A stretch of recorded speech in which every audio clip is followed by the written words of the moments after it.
মা তোমাকেও কইতেছি মা, তোমরা কিন্তু বাসাই বেরো পারো, মার বেরো পারো। বইরে যাইতে যাইতে জমিরও হাল নাই, হ্যাঁ, বীজেও শেষ, দেহও শেষ, ফসলও নাই। কয় মাস হয়েছে? 11 মাস হয়েছে না? 11 মাস হয়েছে। এই 11 মাস হইল সিয়াম সাধনা করতে হইব। এই 11 মাস রোজা রাখতে হইব। এই 11 মাস পরে আবার যখন ওই জমিতে জৌ হইব, জমিতে জোয়ার আসব, তখন চতুর্দশী যোগ ধইরে, আগেই গেলি হবে না, চতুর্দশী যোগ ধইরে ওই জমির মধ্যে ফসল বপন করলে উত্তম ফসল হবে। ওইটা ছেলেই হোক আর ওইটা মেয়েই হোক, ওই ফসলটা উত্তম হবে, তোমার বীজ নষ্ট হবে না। পরওয়ারদিগারের হুকুম, রুহটা কোথায় ছিল? এই রুহটা ছিল পরওয়ারদিগারের মুখে। সারা জনম তো খালি টাকা পয়সার খাতিরে, বুঝাও কিছু কইলাম না, বুঝাও কিছু কইলাম। অপরকে অনেক বোঝানোর চেষ্টা করলাম, এর 100 ভাগের 1 ভাগ যদি সাইদ ভাই আমি নিজেকে বোঝানোর চেষ্টা করতাম, তাহলে সেই বোঝাটাই হইতো আমার জন্য সঠিক বুঝ। কয় বাবা, ওই হুর গেলে মান আইনে এইখানে আপনি মিশাইন না,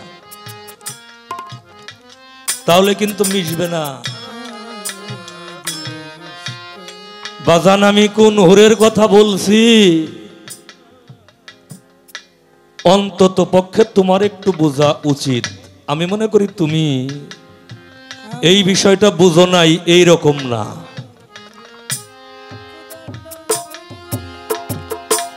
ভাবুক কবি, সাধক কবি, সুফি কবি, দার্শনিক কবি, আমাদের আলহাজ সৈয়দ আব্দুর রশিদ সরকার আল চিশতি নিজামী রহমতুল্লাহ আলাইহ বাবাজানের একটা কালামের মধ্যে উনি কি বলেছেন, তুমি একটু লক্ষ্য করে শুনো, আমার ভাই বাবাজিরাও যেন একটু লক্ষ্য করে শোনে।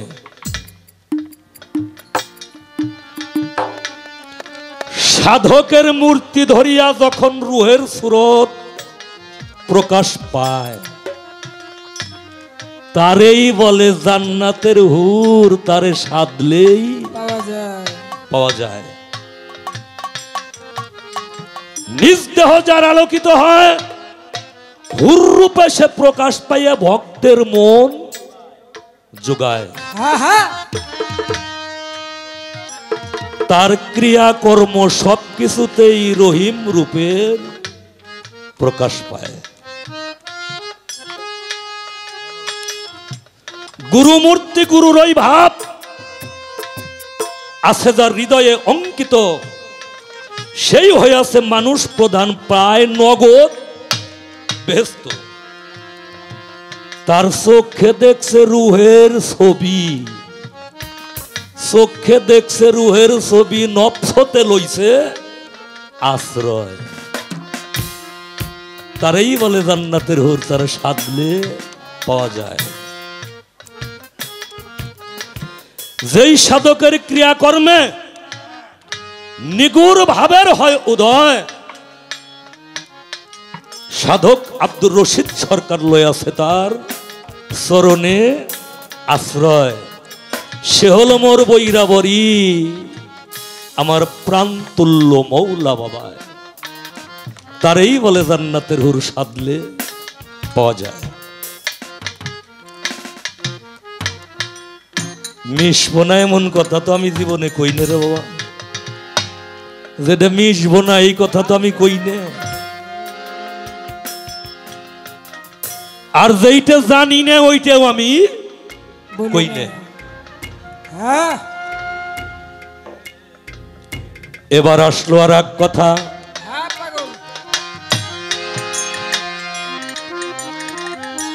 আমি একটু দায় ঠেকেছি ভাই। আরে ঝিটকা শরীফ জন্ম নিছি, এখন কোথায় যাই?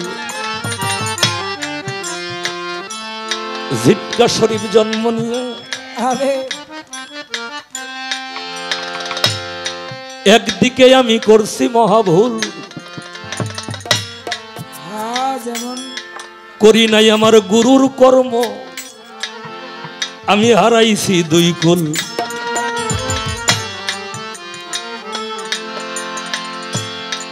রুহু আগে না নফস আগে জানিবারে চাই। কি বাবা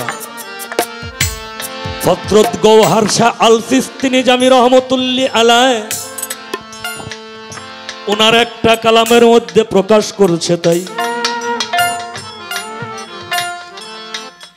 প্রশ্নটা তুইলে ধরছে, কও হেলাল সরকার রুহ আগে না নফস আগে আমার জানিবার দরকার।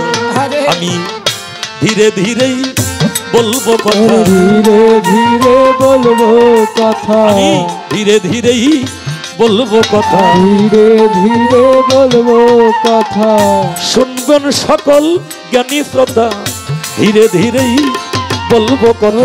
শুনবেন সকল জ্ঞানী শ্রোতা, ধীরে ধীরে বলবো কথা।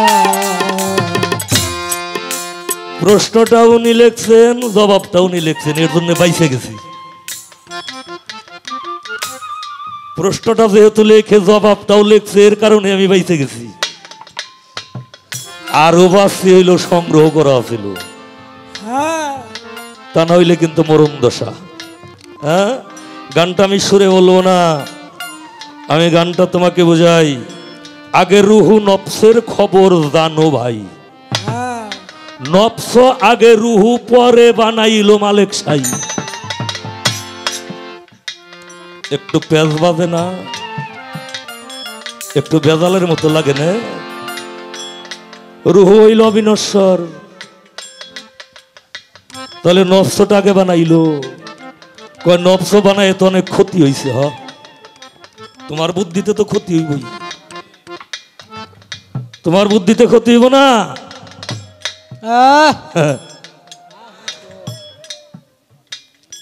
কারণ নফস একটা বানায় নাই মা।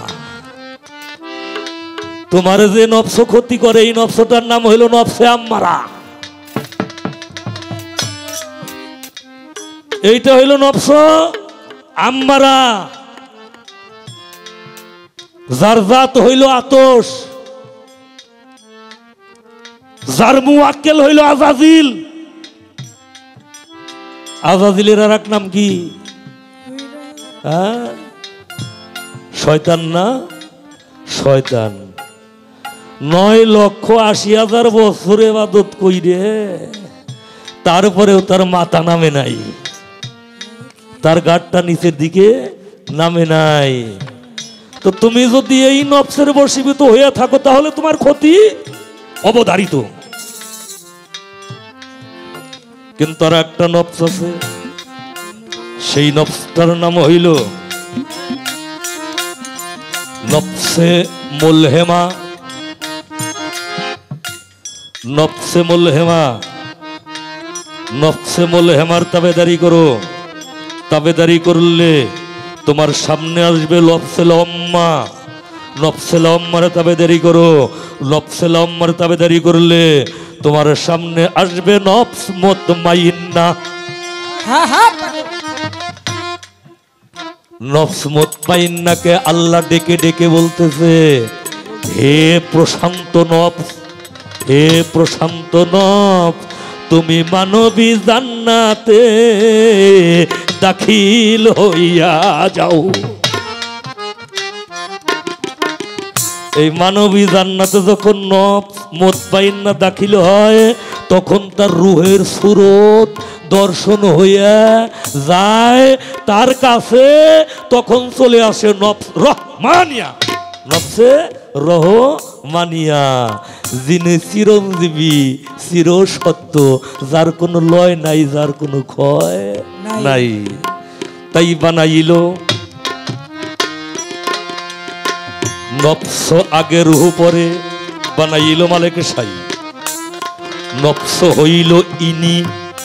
কথাগুলো লক্ষ্য করেন একটু, ছোট বাজাও। নফস হইল ইনি, রুহ নাম ধরে উনি। নফস হইল ইনি, রুহ নাম ধরে উনি।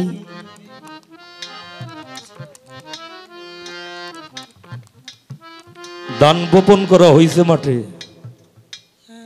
এখনো তার ভিতরে কি আসে নাই? তার ভিতরে দানা আসে নাই, তার ভিতরে ফুল আসে নাই, তার ভিতরে ফল হয় নাই। কিন্তু বাড়িতে কি করা হয়েছে? বানানো হয়েছে বের, বানানো হয়েছে না, বানানো হয়েছে ডোল। হ্যাঁ, আমাদের দেশে আমরা যখন আবাদ করছি, কিছু কিছু লোক কয় খাপড়ি, কয় কিনা খাপড়ি আছে, বের আছে, ডোল আছে। এইটা ধান কিন্তু কেবল বপন করা হয়েছে, ওর ভিতরে কিছুই আসে নাই। এদিক দিয়ে সব কিছু তৈরি করা হয়েছে। ধানটা যখন আসবে তখন ওইটাকে গুলার মধ্যে আইনে রাখা। হ্যাঁ হ্যাঁ, ওই যে নগদ, ওই যে নগদ নগদ নগদ কলা। তাহলে রুহু তো ছিল অবিনশ্বর, নফসটা তৈরি করা হয়েছে কেন? রুহু হইল জাতের খাহেশ বা আমর, জাতকে জাত হইল আল্লাহ। এই রুহুটা হইল পরওয়ারদিগারের হুকুম। রুহুটা কোথায় ছিল? এই রুহুটা ছিল পরওয়ারদিগারের মুখে। তাইলে রুহু স্রষ্টার ভাগে, আল্লাহ তো স্রষ্টাই, রুহু স্রষ্টার ভাগে। রুহু কিন্তু সৃষ্টি নয়, রুহু সৃষ্টি নয়, সৃজনকারী ক্ষমতার শক্তি হইল রুহু, অর্থাৎ জাতের সঞ্জীবনী যে শক্তিটা, ওই শক্তিটাই হইল রুহু। এই রুহু কেমন একটা বিষয়? রুহু হইল জাতের আমর বা খাহেশ, নফস হইল এই রুহু। নফসটা কি? রুহু শক্তি প্রয়োগের লীলাক্ষেত্র, রুহের শক্তি প্রয়োগের লীলাক্ষেত্রটাই হইল নফস। তাই নফসটা আগে বানানো হয়েছে। উনি কি বলছেন? নফস হইলেন ইনি, রুহু নাম ধরে উনি। ইনি উনি দুইজন মিলে স্থান নিয়েছে ত্রিবেণী। ছোট এই তিন দরজা ভেদ করিয়া নফসের মধ্যেই থাকে সাই। ওই আগের কথার পরের কথা, নফসের মধ্যেই থাকে সাই। বানাইল নফস পিঞ্জিরা, রুহু নামের পাখি তাতে দিল ভরিয়া। খাসা সারা কি পাখি পুলসে, বুলি বলে থেকে খাসায়। রুহু খোদার মুখেতে ছিল, আদমের দেহে ফুকিল। নফস রুহেরই অজুদ, বলি তাই শুনো। নফসটা কি? রুহের অজুদ, অজুদ বাসস্থান, রুহের বাসস্থান অজুদ। পঞ্চ ভাগে দেহ চালায়, পঞ্চে একে মিশে রয়। তাই ওদিন গৌহার শাহ কয়, খুদা তো সব অজুদেই রয়, এক তিল ছাড়া নয় গো খুদা, কলি মনে কয়। তুমি হও গায়েরই জামা, সর্ব অঙ্গেই তিনি রহে। পাওয়া গেছে নফসাকে না রুহু আগে? পাওয়া গেল? নফসের উপকারিতা পাওয়া গেল, রুহের উপকারিতা পাওয়া গেল। হ্যাঁ, এখানে রাখলাম, এখানে শেষ করলাম। এবার মানব জমিন, আমার ফকির আবুল সরকার ভাইয়ের একটি গান। মানব জমিন তার আবাদ হইল না। হ্যাঁ, মানব জমিন আবাদ হইল না। সে কি করলো? কোন বীজে কোন ফসল ফলে এটাও তাহার নাই জানা। মানব জমিন আবাদ হইল না। সারা বছর আবাদ করে, যেই ফসল আনলাম ঘরে, সেই ফসলে আমার বছর চলে না। হ্যাঁ, আবুলেরই বীজ ভালো না, তাইতে ফসল ভালো হয় না। রাগ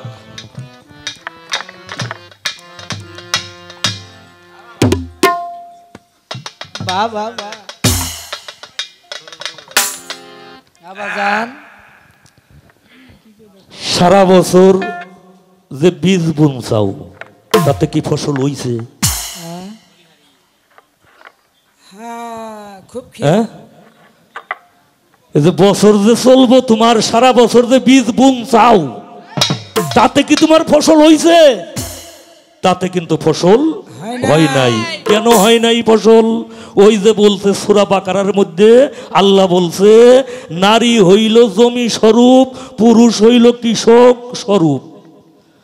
সেই জমিতে কি করতে হবে? তোমরা উত্তম সময়, উত্তম ক্ষণ, উত্তম জোয়ার, উত্তম যোগ বুঝিয়া উহাতে তোমাদের ভবিষ্যতের জন্য উত্তম ফসল উৎপাদন করিয়া থাকো। হ্যাঁ উত্তম ফসল উৎপাদন করে গেছে। এই রাখেন, মুরব্বী গুরুর দরবারে যাই, গুরুর হাতে হাত দিয়ে আমরা বিরাট মস্তান হয়ে যাই। হ্যাঁ, বিরাট মস্তান হয়ে যাই। কয় আমি আগে যে লাইনে কথা কইতাম না, কইতাম, এখন সেই লাইনে কথা কই না। ওই লাইনে কথা কইও না, ওই লাইনে কথা কই আর চলবো না, ওই লাইনে কথা কই আর চলবো না। অন্ধবিশ্বাস এইটা সে আর চলবে না। এখন যুগটা আধুনিক যুগ, বিজ্ঞানের যুগ। নগদ কিছু দিয়েই কুল পাওয়া যায় না। বিশ্বাস হয় না। হ্যাঁ, উত্তম ফসল উৎপাদন করতে হবে জমির মধ্যে। জমিকে, জমি হইল নারী, কৃষককে, কৃষক হইল পুরুষ। আচ্ছা, একজন মা যখন ঋতুবতী হয়, আস্তে রে মা, আস্তে আস্তে আস্তে, আপনাদের কথাই কই মা, তোমাকেও কইতেছি, তোমাকেও কইতেছি মা, তোমরা কিন্তু বাসাই বেরো পারো, মার বেরো পারো।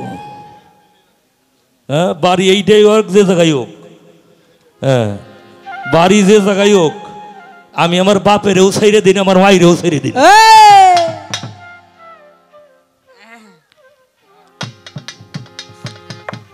পারে না, বাঁচাইতে মারতে পারে না। এমন কিছু কৃষক আছে না, ওরা জমির জোয়ার ইটের পায় না, ওরা জমির জৌ ইটের পায় না। এমন কিছু কৃষক আছে না। আচ্ছা, যেই জমিতে জৌ হইছে, যেই জমিতে জোয়ার আইছে, ওই জমি টের পায় না? জমি তো টের পায়। যাকে কথায় দিকেও যাবো না। একটা নারী যখন ঋতুবতী হয়, ঋতুবতী হওয়ার আগে যতই বীজ ওইখানে বুনবে, ওই বীজে কি ফসল হইব? হবে না। তাহলে বুনলে কোন জায়গা? এই যে বছর বইরেই খালি বুনলে, হ্যাঁ, বুনলে কোন জায়গা? এই গিরা সমান কাদার মধ্যে যদি সরিষার বীজ বোনা যায়, ওটা হইব। পেঁয়াজের বীজ বুনলে হইব, দানা ছাড়াইলে হইব। ওই জায়গা ইরি ধানের ফসল, তাও যদি পানি বেশি হয় হইব না? পরিমাণ মতো পানি লাগবে, পরিমাণ মতো কাদা লাগবে।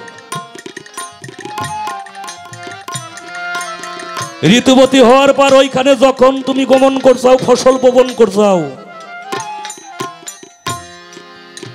ধারণ করছে জমিতে, ধারণ করার পরে কিন্তু তার যেই জমির মুখটা, ওইটা কি খোলা আছে না বন্ধ হয়ে গেছে? মায়েরা বেদবি নিস না মা, ওটা বন্ধ হইছে না খোলা আছে? তোরা ভালো জানোস। ওটা বন্ধ হয়ে গেছে। আরে খুব খেয়াল। এখন তারপরেও যে যদি জায়গা চাষাবাদ কইরে মই ডলন দিয়ে ওই জায়গা লাঙ্গল চালাইয়ে আবার ফসল বুইনা থুই আসে, ওর ভিতরে কি আক্কেল আছে না ও বেক্কেল? আমার ফকির আবুল সরকার আমার দাদা এত ব্যাক্কেল হইছে শালায়, এটা তো আমি আগে জানতাম না। হ্যাঁ, যে শালায় সারা বছর বই রাই খালি বলে। হ্যাঁ, সারা বছর বই রাবো না, যাবে না। বুনতে হবে কখন? 9 মাস 10 দিন যখন পরিপূর্ণ হবে তখন ওই ফসলটা পৃথিবীতে আসবে, পৃথিবীতে ডেলিভারি হবে, পৃথিবীতে পদার্পণ করবে। 9 মাস 10 দিন পদার্পণ করার পরেও আবার একটা নিয়ম আছে, 50 দিন পরে যাইতে হবে ওই জমির মধ্যে। কয়দিন পরে কইলাম? 50 দিন। 9 মাস 10 দিন আর হলো 50 দিন, তাতে কয় মাস হয়েছে? একটা কথা কন ছোট, কয় মাস হয়েছে? 11 মাস হয়েছে না? 11 মাস হয়েছে। এই 11 মাস হইল সিয়াম সাধনা করতে হইব। এই 11 মাস রোজা রাখতে হইব। এই 11 মাস পরে আবার যখন ওই জমিতে জৌ হইব, জমিতে জোয়ার আসব, তখন চতুর্দশী যোগ ধইরে, আগেই গেলি হবে না। হ্যাঁ, চতুর্দশী যোগ ধইরে ওই জমির মধ্যে ফসল বপন করলে উত্তম ফসল হবে। ওইটা ছেলেই হোক আর ওইটা মেয়েই হোক, ওই ফসলটা উত্তম হবে, তোমার বীজ নষ্ট হবে না। বছর বইরে যাইতে যাইতে জমিরও হাল নাই, হ্যাঁ, বীজেও শেষ, দেহও শেষ, ফসলও নাই। রাখ, একটা গান আগে এই জায়গা শোনাই। অবশ্যই। হ্যাঁ, ফরজ আদায় করতে করতে মুমিন শেষ।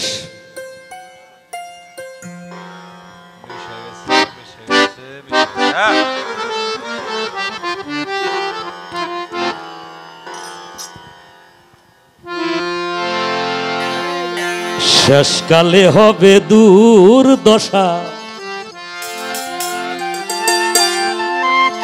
যাইতে থাকো, আগে দৌড়াইবে তো, এত চিন্তা করো না, আমি আছি। আগে আগে তো দৌড়াইবে, আমি আছি। ও তোর দেহ জমি রইল পতিত,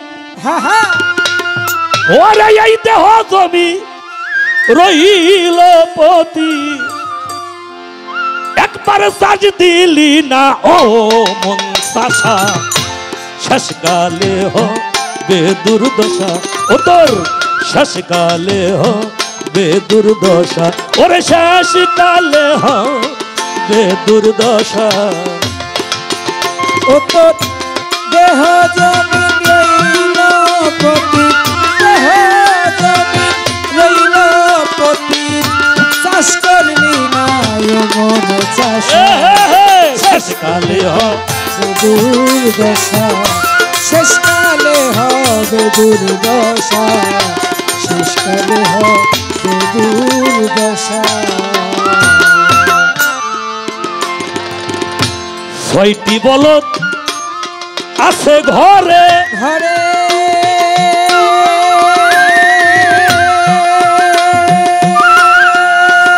ওরে আমার শিক্ষণের নাংলা করে 6টি বলদ আছে ঘরে,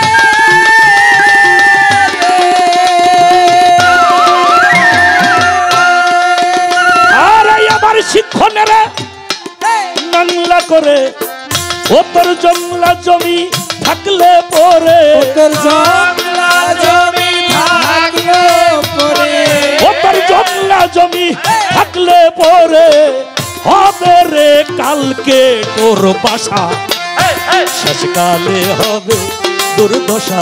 ও তোর শেষকালে হবে দুর্দশা ও বাবা শেষ কালে হবে দুর্দশা ও তোর দেহ জমিন রইল পতিত, দেহ জমিন রইল পতিত, চাষ করলি না এমন চাষা, শেষ কালে হবে দুর্দশা, শেষ কালে হবে দুর্দশা, ওরে শেষ কালে হবে দুর্দশা।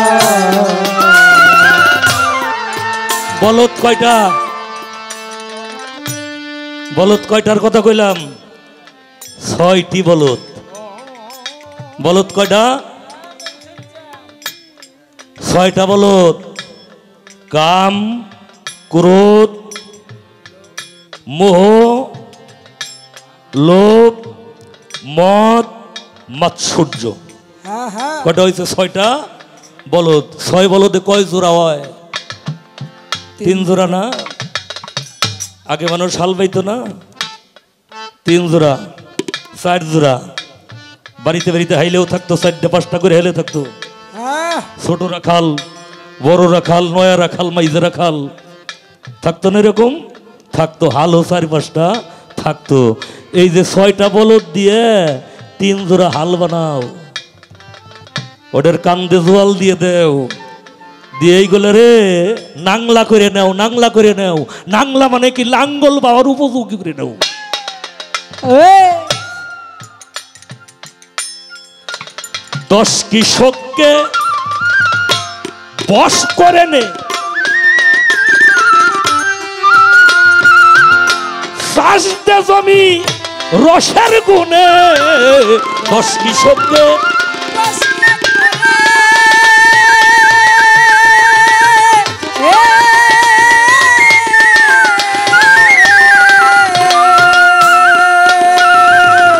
ওরে বাবা চাষ দে জমি তুই রসের গুণে।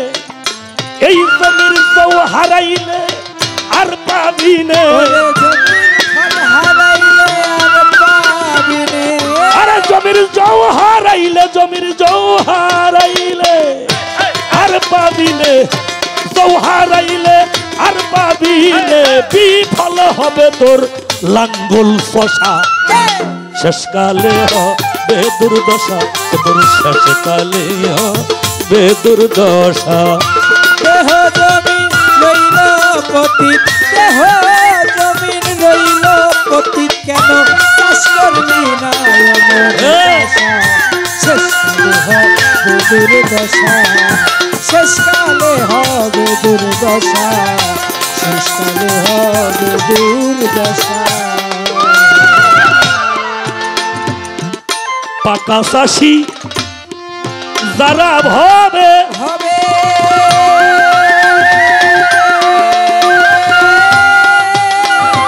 ওরে বাবা তার কাছে চাষ শিখতে হবে। পাকা চাষি যারা ভাবে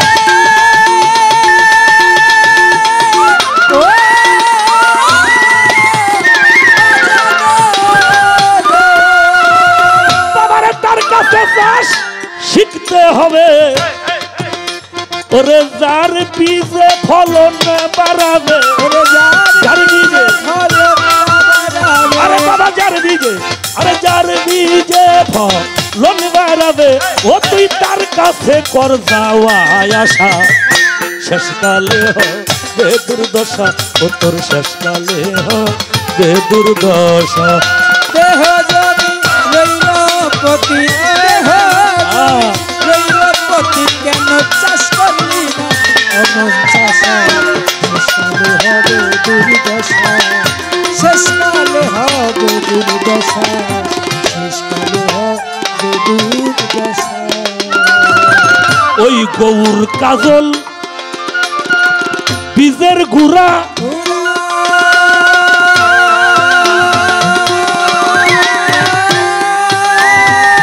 ওরে বাবা বলেছে সেই চাষি গোরা।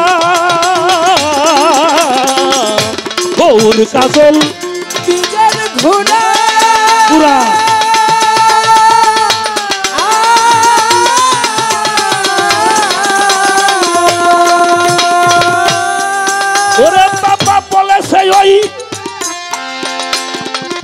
আমার ইয়াজউদ্দিন চান, আমার নিজাম চান গুরা, সাধক অসীম রে তোর কপাল পুরা। অসীম রে তোর কপাল পোড়া, আরে সাধক অসীম রে তোর কপাল পুরা, কেবল ভাবা পাগলা শেষ ভরসা, শেষকালে হবে দুর্দশা, ও তোর শেষকালে হবে দুর্দশা। তোর দেহ জমি রইল পতি, দেহ জমি রইল পতি, চাষ করলি না এমন চাষা, শেষকালে হবে দুর্দশা, শেষকালে হবে দুর্দশা, ওরে শেষকালে হবে দুর্দশা। আমার কথাটাই কেউ খারাপ মনে করেন না, একটু বিবেকের কাছে প্রশ্ন করে দেখবেন। এই যে আমার বাবাজি হসপিটালে চাকরি করে, ঠিক না বে ঠিক? নগদ এই কথাটা আমি অনেক মঞ্চেই কই, বাবা তুমি কইবে। এই হসপিটাল আমাকে বাংলাদেশে কিন্তু হিন্দুর সংখ্যা কোনো একেবারে কম না, এই পরিমাণে হসপিটালে হিন্দু রোগী কয়জন যায়? খুব কম, খুব কম। হ্যাঁ, হিন্দুরা রিক্সা চালায় খায় কয়জনে? কামলা দিয়ে খায় কয়জনে? বেশিরভাগ ব্যবসা করে খায়। হ্যাঁ, ব্যবসা করে খায়। আচ্ছা, হিন্দু গোগরে পোলাপান ল্যাংরা গুজে হয় কিরকম? খুবই কম, একেবারে সীমিত, খুব কম। আমাকে শেহে গোগরে এত হয় কেন? শেখে গোগরে এত হয় কেন? কারণটা কি? জানাশোনা বেশি। হ্যাঁ, আমরা বেশি জানি, আমরা বেশি বুঝি, আমাকে বুদ্ধি বেশি। যদি জিজ্ঞাসা করা হয় অমাবস্যা কবে, হ্যাঁ হলক বেশি। মা অমাবস্যা কবে রে বাজান? খবর নাই। পূর্ণিমা কবে? খবর নাই। প্রতিপদ কবে? একাদশী কবে? দ্বাদশী কবে? ত্রয়োদশী কবে? চতুর্দশী কবে? হ্যাঁ, মুসলমানরা নাম জানে না, তাই এলো বেশি বেশি। মুসলমান না, মুসলমান যারা তাকে ঢোকালা দিলে এলো সেরা। মুসলমান আলাদা জিনিস। হ্যাঁ, এটা হলো সেরা। এর নামই জানে না, তার কাম করবো কি? এই কারণে এই বিষয়গুলো আমাদের জানার দরকার আছে, প্রয়োজন আছে। ওই যে জাতীয় নক্ষত্র যুগে পাইলে চতুর্দশী,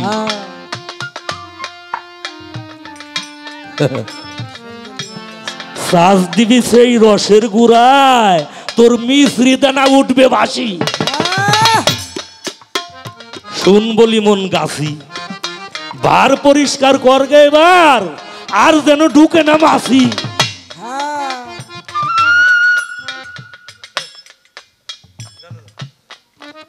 বিরক্ত নামার কথায় হিন্দু বাড়ির মহিলাকে দেখেন,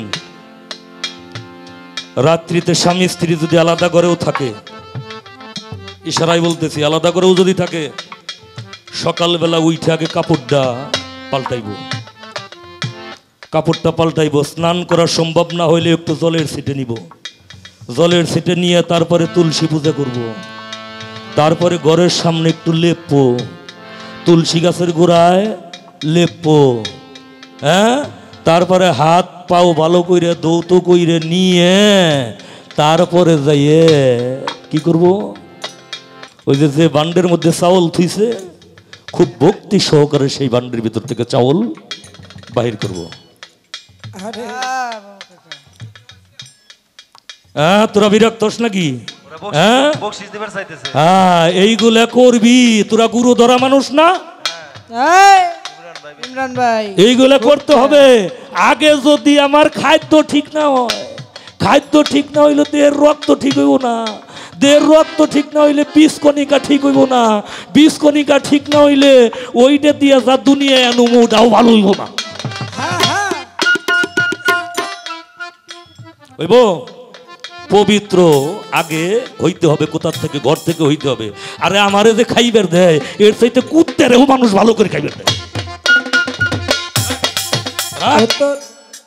কথা কইস না, এই কুমিল্লা আসি নেই, এই কুমিল্লা নেত্রকোনা আসি নেই, এটা আসছি মানিকগঞ্জ। এটা বাড়ি কোন জায়গা কি সাইড আমার জানা আছে। বেজার হয়ে এবার আমার বাজান শহীদুল যে আমার হাসুরিরে কি কয় আবার, হ্যাঁ তোমার শাশুড়ির গুণের কথাও গুমো, কিন্তু যেই কাম করে এইটাকে কয়ে নেই।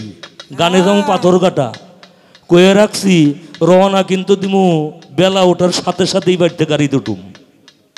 হ্যাঁ জানলা খুইলে দিয়ে ওইলে আমি শুয়ে রইছি। শীতের দিন কাছের থেকে একটা মানুষ উঠে গেলে তো বোঝা যায়। পাশেই রান্নাঘর, আগের দিন যে রান্দে টেন্দে থুইছে ওই আর পরিষ্কার করে নাই। মায়েরা লক্ষ্য করিস পরিষ্কার আর করে দেয় নাই, করে নাই। তো উনি এই যে জামু কয়ে থুইছি খুব তাড়াহুড়া করে উঠে, হ্যাঁ কিসের কাপড় চোপড় ছাড়া, কিসের গোসল, কিসের পানির সেটা নেওয়া, কিসের লেপা পোছা চাউল বান্ডের মধ্যে নিয়ে যাইয়ে ওই যে আগের দিন যে রাইন্দে থুয়েছে অপরিষ্কার হয়ে রয়েছে চৌকার চারদিকে, ওইটা পরিষ্কার করতেছে কেমবা। সুন্দর করে জারতেছে, জারদার ভালো সুন্দর হয়েছে না? ভালো সুন্দর হয়েছে না? তো এইভাবে পরিষ্কার কইরে রাইন্দে যে আমারে খাওয়াইছে, এই খাওয়া খাইয়ে কি রকম ভালো রক্ত আমার ভিতরে হইব, সাংঘাতিক হইব। এটা গুরু ধরা মানুষ যারা কি করতে হবে তাদের পাক পবিত্র ভাবে পাক করা। পাক করা কয় কারে? পাক কারে বলা হয়? পাক করতে হবে, ওই চাউলটাকে পাক করতে হবে সিদ্ধ কইরা, তারপরে যে ভান্ডের ভিতরে খাইবার দিব ওই ভান্ডটারে ভালো কইরা ধুইতে হইব। ভালো করে ধুইয়া যে জায়গা বসবার দিব ওই জায়গাটাও ভালো করে পরিষ্কার করতে হইব। ভালো করে পরিষ্কার কইরা ওই জায়গা বসাইয়া আদবের সহিত খানাটা সামনে দিয়ে গলায় কাপড় নিয়ে নিবেদন করতে হইব। নিবেদন করতে হবে। নিবেদন কইরা যখন বলবো গলায় কাপড় নিয়ে ভক্তি দিয়ে, প্রভু দয়াল কৃপা কইরে সেবা নেন, কৃপা কইরে সেবা নেন, এইভাবে যদি কেউ সেবা দেয় তাহলে তারে কয় সেবা। আর এইভাবে কারে কারে দিছে কোন একটু কারে কারে দেয়? তরিকটা তো সহজ না বাবা, হ্যাঁ তরিকটা তো সহজ না। আর ভালো সন্তানও আশা করা বাবা এত সহজ না। আগে ঘর ঠিক করো, ঘর ঠিক করলেই সব ঠিক হইয়া যাবে।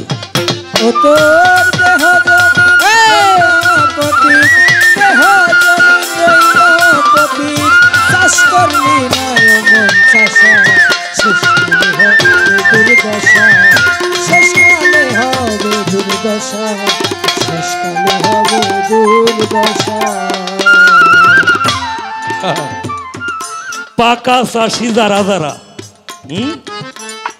পাকা চাষি যারা ভাবে তার কাছে চাষ শিখতে হবে। আমি কিন্তু লাঙ্গল বাইছি, বিশ্বাস করেন কিনা, আমি কিন্তু লাঙ্গল বাইছি। 20% আফালা বাইঙ্গে, 25% আফালা বাইঙ্গে তারপরে গেছি স্কুলে। এগুলো নগদ। তাহলে কতটুক বয়স আমি লাঙ্গল বাইছি? ওইটাই যখন ফসল বোনা লাগবো বাপেরে কইছি, আব্বা তুমি একটু যাইবে না? কয় না আমার যাওয়া লাগবো না, জয়নাল মাতবার আছে, হ্যাঁ পাশেই আল বাইতেছে, ওই জয়নাল মাতবারে দেখাবি যে আজকে কয় চাষ দেওয়া যাইব, আজকে চাষ দিয়ে মই দেওয়া যাইব না ডলন দেওয়া যাইব, ওনার একটু দেখাবি। উনি হলো পাকা চাষি, উনি পাকা চাষি। চাষ একটা দিয়ে লাঙ্গল খাড়া করে রেখে গেছি এবার ওই জয়নাল মাতবার কাছে, দাদা একটু আসেন। কিরে আসেন? উনি মাটি দিয়ে কইছে এখন উদলে ফেলাই থুয়ে যাও,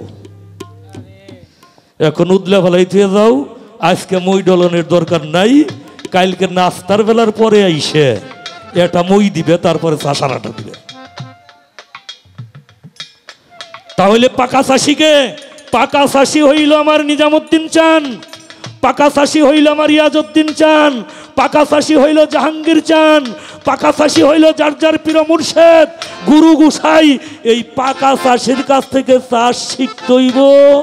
আর এই যে বীজের যে গুড়া, গৌর কাজল বীজের গুড়া বলেছে ওই চাষি গুড়া। এই বীজ কোন বীজ?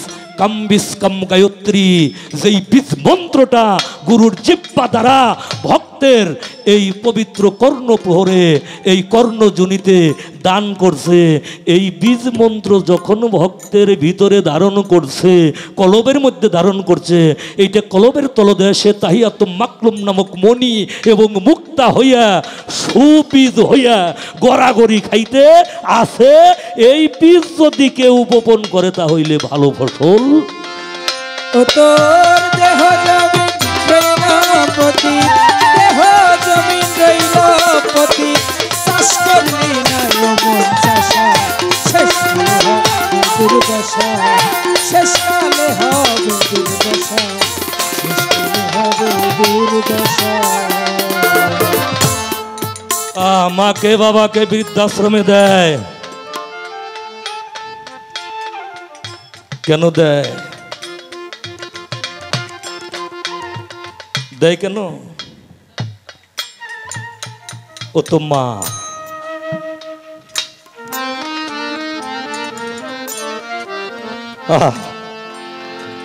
আরে 8 দিন 9 দিন বাড়ি যাইতে পারি না। ফোন দিয়ে জিজ্ঞেস করি, মারে কি খাইতে দিছ? একদিন উনি ঠাট্টার স্থলে আমারে কয় কি, মারে খাইতে দিমু কেন, ঠেকা কি আমার? আরে বাবারে খাইতে দিমু কেন, ঠেকা কি আমার? আমি কি ঠেকা নাই, এ কথা সত্য, কিন্তু তুমি জানো না এই দেহটা, এই দেহটা আমার বাবা আমার মার কাছে রাখছিল।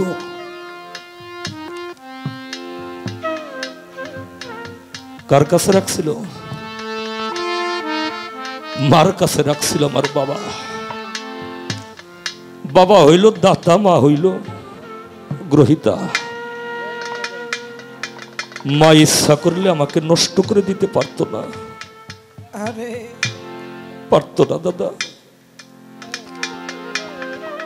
পারতো। 9 মাস 10 দিন কত কষ্ট আমার মা করছে রে আমার নিয়ে। আমি বললাম, দেখো এই দেহটা আমার বাবা দিছে আর আমার মা দিছে।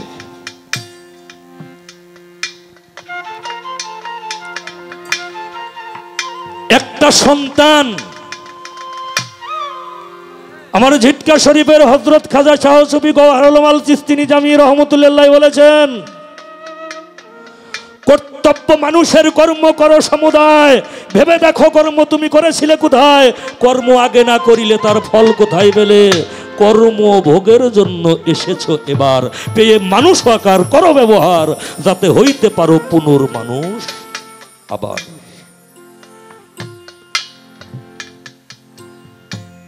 মৌসুমী রে বাবা, আমার একটা জন্ম দিয়ে 3টা জন্মকে বিশ্বাস করতে হবে। আমি ছিলাম তাই তো এসেছি। আমি যেহেতু আছি তাহলে অবশ্যই থাকবো। আছি, ছিলাম, আছি, থাকবো। আরে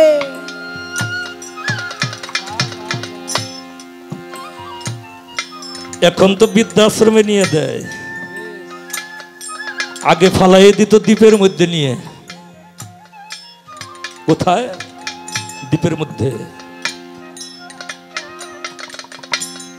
বাবাকে দ্বীপের মধ্যে ফেলে দিতে গিয়েছে সন্তান। যখন ফেলে রেখে আসবে তখন বাবাই বুঝতে পারছে আমার এখানে রেখে যাবে। বাবাই 2টা চোখের পানি ছেড়ে দিয়ে বলতেছে, বাপরে তোরে একটা কথা বলি, আরে আমারে তো তুই ফেলে দিয়ে যাবি আমি জানি, কিন্তু তোর কাছে একটা অনুরোধ, এই দ্বীপের মধ্যে তুই আমারে ফেলে দিস না।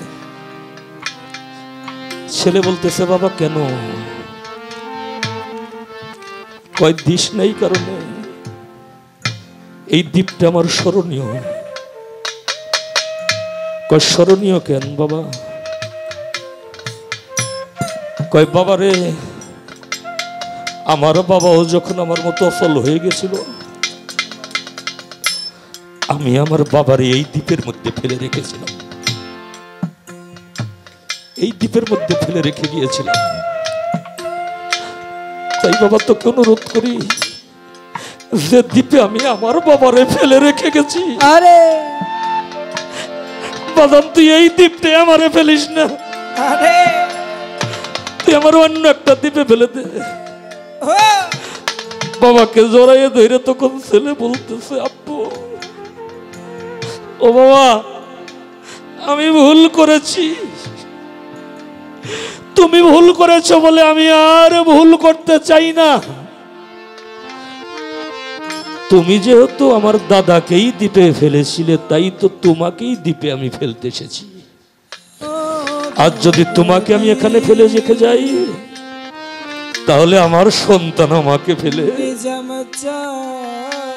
দিবে।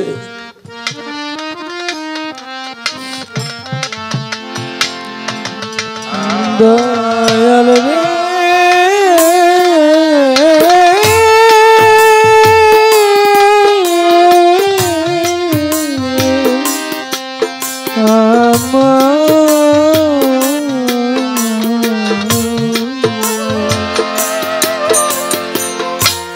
ওরে তুমি দেখা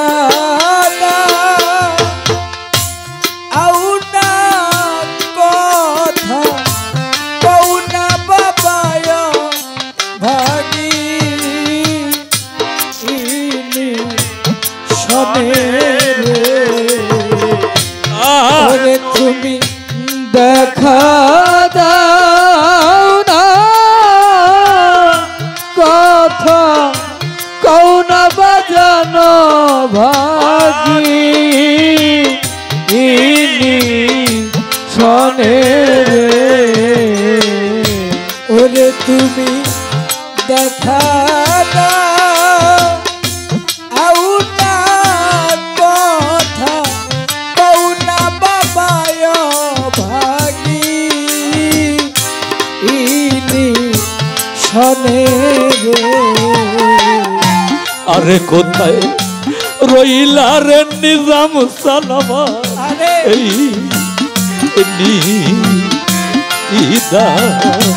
আরে কোথায় রইলা রে যতীন বাবা, এই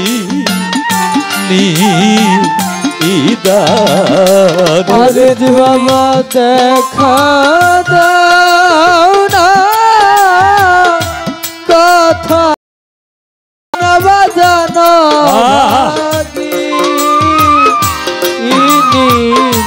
শোনে রে ওরে তুমি দেখা দাও না কথা কৌ না বাবায় ভাগি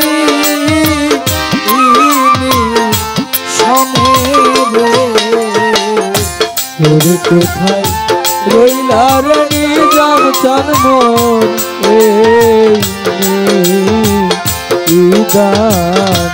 ওরে কোথায় রইলা রে অসীম চান মোরে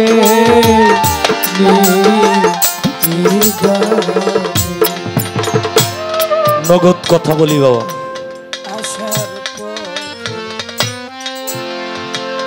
বাবা অসুস্থ হয়ে পড়লো,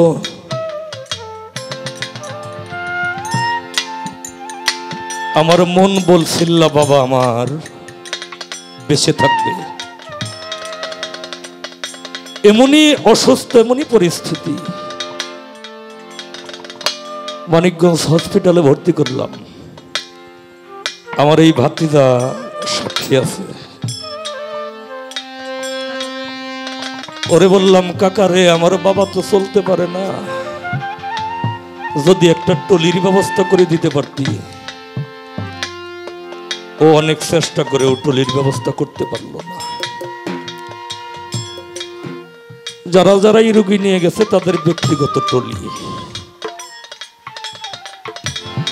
আমার বাবার যেখানে সিট ছিল সেখান থেকে কত দূর হবে টয়লেট প্রস্রাবখানা, কত গজ হবে?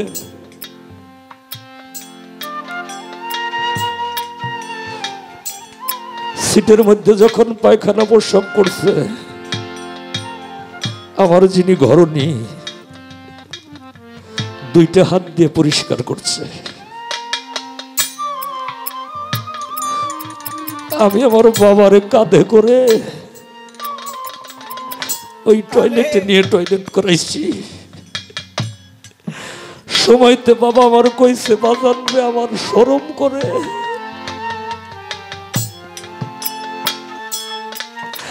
আমি কইছি তোমার শরম করবে কেন বাবা, তুমি আমারে পায়খানা প্রস্রাব করাও নাই। আমারে কত পায়খানা প্রস্রাব তুমি করাইছো। ও দয়াল রে আমার নিজা বাচ্চা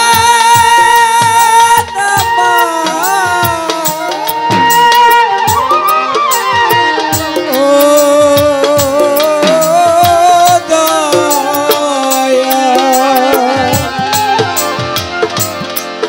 দয়াল রে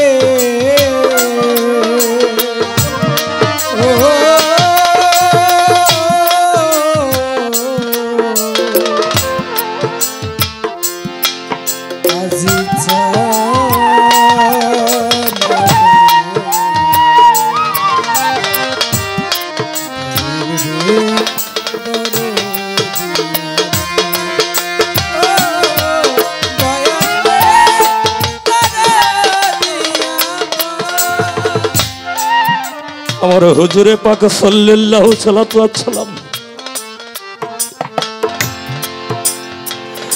একদিন ঈদের নামাজও পড়াইয়া খুতবার মধ্যে বলতে আছেন, আমার আখেরের আম্বিয়া, আজকে পবিত্র ঈদের দিন যেই সন্তান সকালে উঠিয়া নিজে গোসল করার আগে তার বাবারে তার মারে দিল গোসল করাইয়া, নিজে নতুন কাপড় পরার আগে রে বাবা মারে কাপড় পরাইয়া দিল।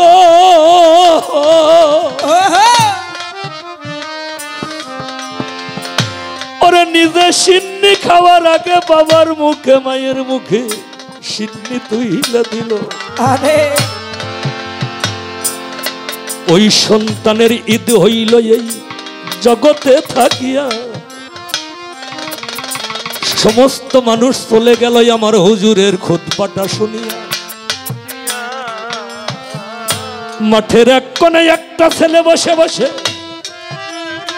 আরে কান্না করছে। তাই আমার হুজুর বলে, সকলেই বাড়ি চইলে গেল, তুমি কেন যাও নাই রে আমার ভাই? ছেলেটা বলতেছে, হুজুর নিজে গোসল করার আগে বাবা মারে গোসল দেয় করাইয়া, নিজে জামা পরার আগে বাবা মারে জামা কাপড় দেয় পরাইয়া, নিজে সিন্নি কামার আগে যে বাপ মায়েরে খাওয়াইলো, আপনি তো বলছেন এই জগতে তার ঈদ হইয়া গেল। আমার নাই রে মাতা, নাই রে পিতা, হুজুর আমার নাই রে জুরার ভাই।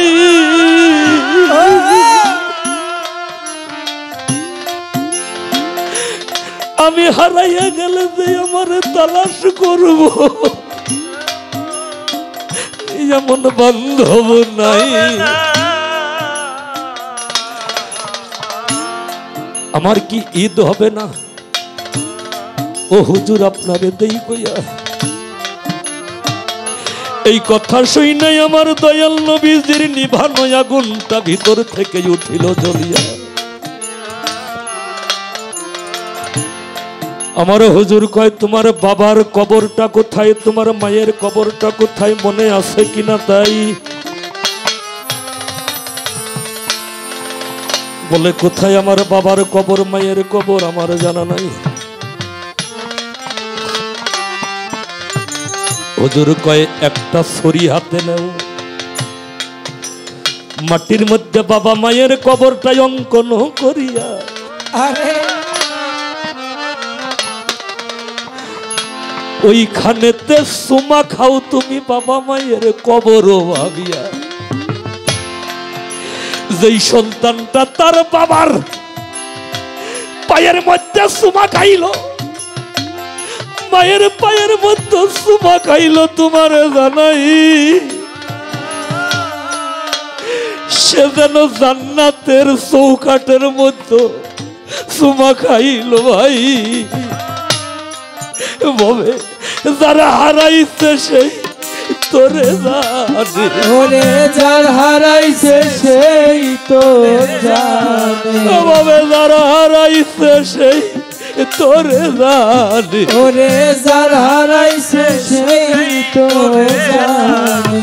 বাজানাল্লে জ্বালা বুঝবি কেন রে, যারা হারাইছে সেই তোরে জানে। ওরে অন্যে ব্যথা বুঝবে কেন রে, যার হারাইছে সেই তোর জানে। ওরে অন্যে ব্যথা বুঝবে কেন রে, যার হারাইছে সেই তোর জানে। পাগল একটা বাবা থাকলে রে, ওরে আমি বাবা কইতাম তারে,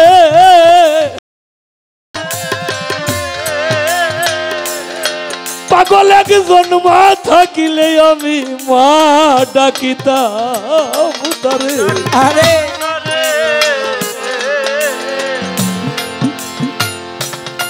নাই রে মাতা নাই রে পিতা, ও আমার নাই রে জোরার ভাই,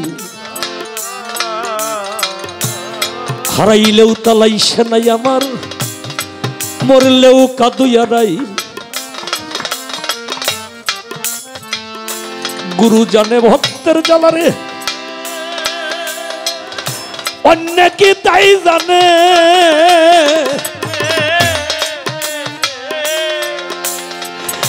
মাই জানে সন্তানের জ্বালা যার, আত্মাই যারে টানে,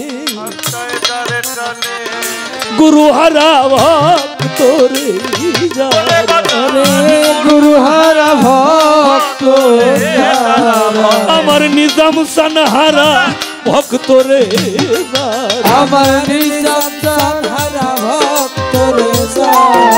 এই জগতে প্রাণ থাকতে জীবনতেই মরা রে, মুর্শিদ হারা ভক্ত রে যারা। ওরে প্রাণ থাকতে জিয়াতে মরা রে, মুর্শিদ হারা ভক্ত রে যারা।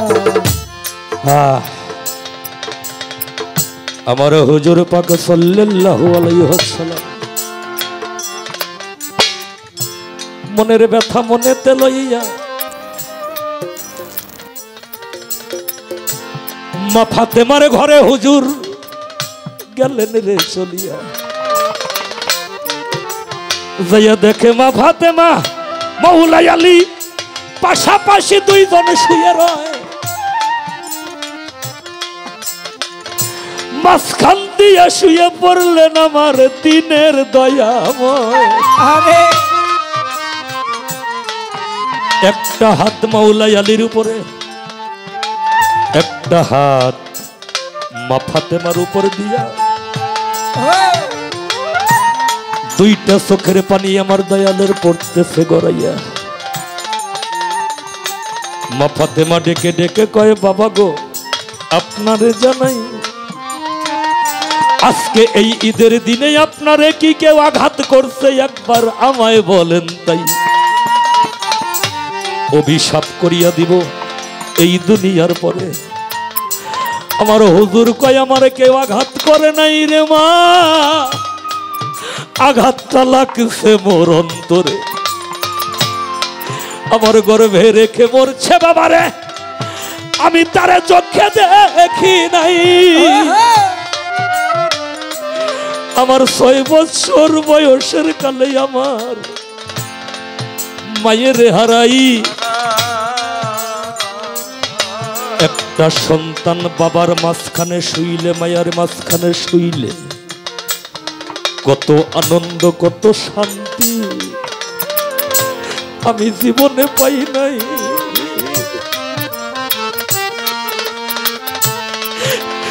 তাই তো আজকে তোমাদের মাঝখানে শুয়ে মা আমি একটু শান্তি নিতে চাই।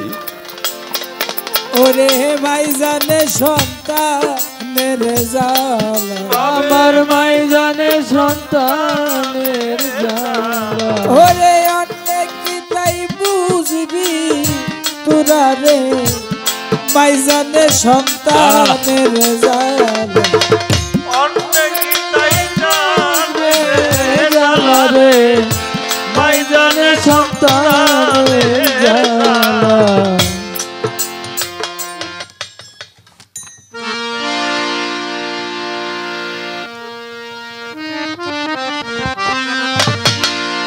ও করি নাই, করিতে পারি নাই, ও আমি করি নাই, করিতে পারি নাই। পিতা মাতা খেদমত করিও আমার উম্মত, করিও আমার উম্মত। ও আমি করি নাই, করিতে পারি না, আমি করি নাই, করিতে আমার পিতা মাতার খেদমত করিও নবীর করিও আমার গর্ভে রেখে আমার পিতা মরেছে, মা মরেছে শিশুকালে, আমি এতিম এ নিখিলে। গর্ভে রেখে পিতা মরেছে, মা মরেছে শিশুকালে, আমি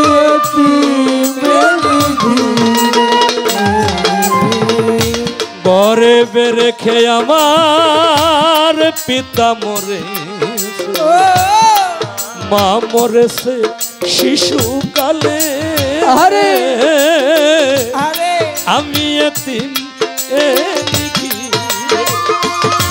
ওই আমার মাতাকে, ওই আমার পিতাকে, ওই আমার মাতাকে, ওই আমার পিতাকে, ওই আমার মাতাকে, ওই আমার পিতাকে করিতে পারি নাই খেদমত, করিও আমার উম্মত, করিও আমার উম্মত। ওই আমি করি নাই, করিতে আমি করি নাই, করিতে পারি নাই, আমার পিতা মাতার খেদমত করিও নবীর করিও আমার বাবাকে তোমরা কাবা জানিও, মদিনা জানিও, মাকে ও যদি কারো বাসিয়া থাকে আর বাবাকে তোমরা কাবা জানিও মদিনা জানিও মাকে যদি মা বেঁচে থাকে বাবাকে তোমরা কাবা জানিও মদিনা জানিও মাকে ওরে আরে যদি কারো বাসিয়া থাকে সেবিও মাতাকে সেবিও পিতাকে সেবিও মাতাকে সেবিও মাতাকে সেবিও মাতাকে সেবিও পিতাকে কাবার চাইতেও বড় সম্পদ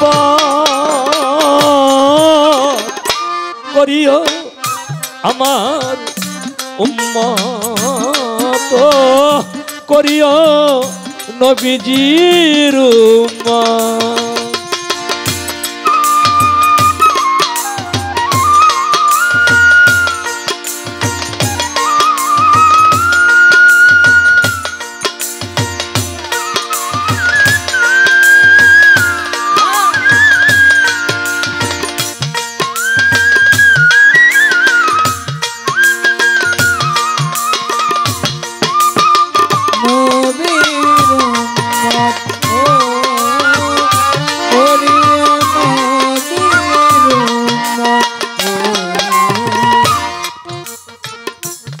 বাবার মুখেতে মায়ের মুখেতে তুলিয়া দিলে কেহ খানা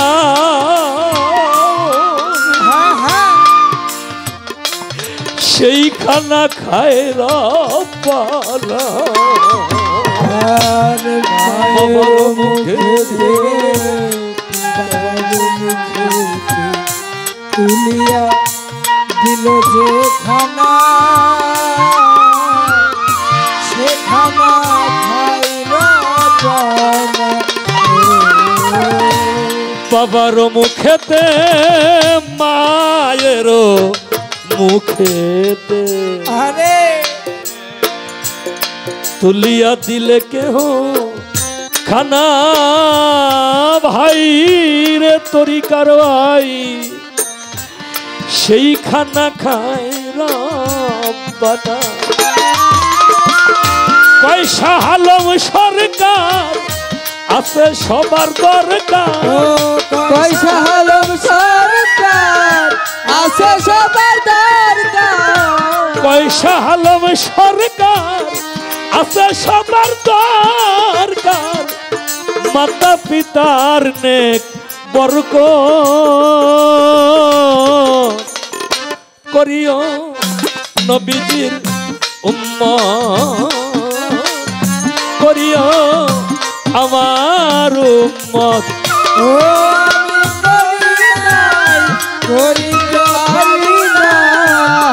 আমি করিতে পারি না পিতা মাতার খোঁজ করিও নবীর উম্মত করিও নবীর উম্মত ওহো আমি করি নাই করিতে পারি নাই ওই আমি করি নাই করিতে পারি না ওহো আমি করি নাই করিতে পারি নাই পিতা মাতা খ্যাতম